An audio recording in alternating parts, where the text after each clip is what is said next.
Given the massive success of Overwatch, Smite and Apex Legends, it can't be easy to launch a new character game these days. We saw Lawbreakers and Gigantic fail, Battleborn is about to be shuttered, Paragon was binned in favour of Fortnite. Now, I know technically speaking I'm covering a wide range of subgenres there, but the common denominator of these games is the character roster. Fighters with cool names and wildly inventive designs with insane backstories and special skills. Now, I don't believe for a moment that the games live or die based solely on their lineup, but I think it makes a genuine difference. Look at the popularity of Overwatch and Apex in particular, games who have introduced us to a variety of characters with interpersonal history, personality, relationships, and yes, baked in cool. These are the faces of the game, the totems that will bring all the cosplayers to the yard.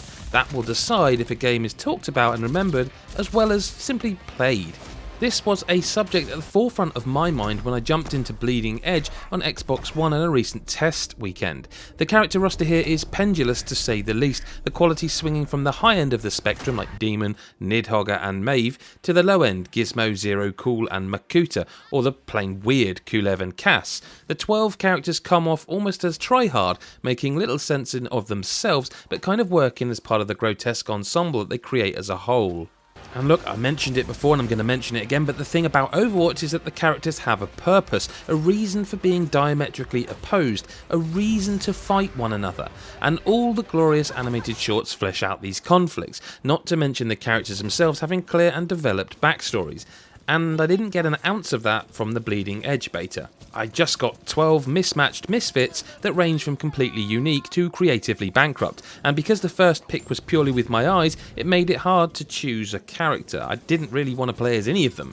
Thankfully the tutorial fixes that. It forced me into the shoes of Nidhogger, Demon and Zero Cool. The tutorial gave me a crash course in the mixed melee combat and each character's special skills, which is when I realised that there's much more to Bleeding Edge than gimmickry. For a start, each character has a primary move, 3 specials on cooldown, and an ultimate that slowly becomes usable only 2 or 3 times per match. And while the character designs are decidedly hit and miss, the array of skills and special moves is fairly impressive. Split into damage, support and tank roles, each character has a part to play. With it being the early days though, I didn't see any players exhibiting a whole lot of skill or understanding of the characters. Hey, it's a beta.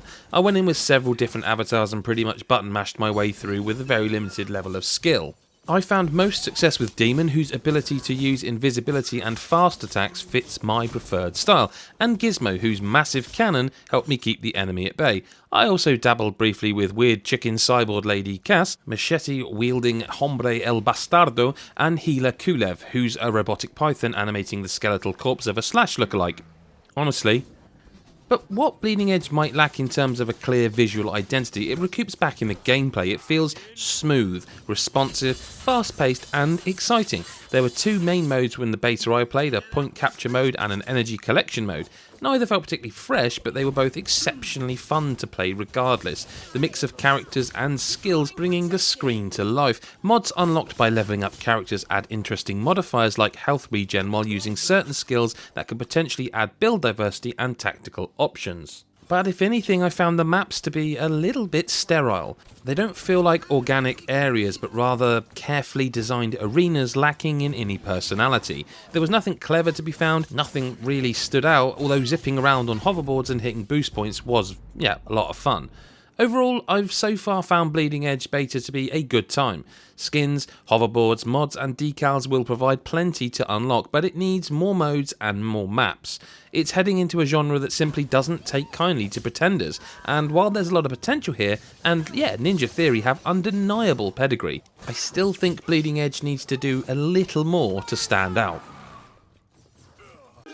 We hope you enjoyed our very early thoughts on Bleeding Edge, and of course we're looking forward to covering the game more with an eventual review nearer the time. If you enjoyed this, or you've had a look around at our channel and you found something you loved or just wanted to talk about, you can do that in the comments section, but otherwise hit the subscribe button, the big red rectangle, which will turn grey knowing that you are now subscribed to GodIsAGeek.com, the best channel on YouTube, well, one of a really good channel on YouTube. Hit the bell so you never miss another video, because that will notify you on your chosen app. Follow at GodIsAGeek on Twitter.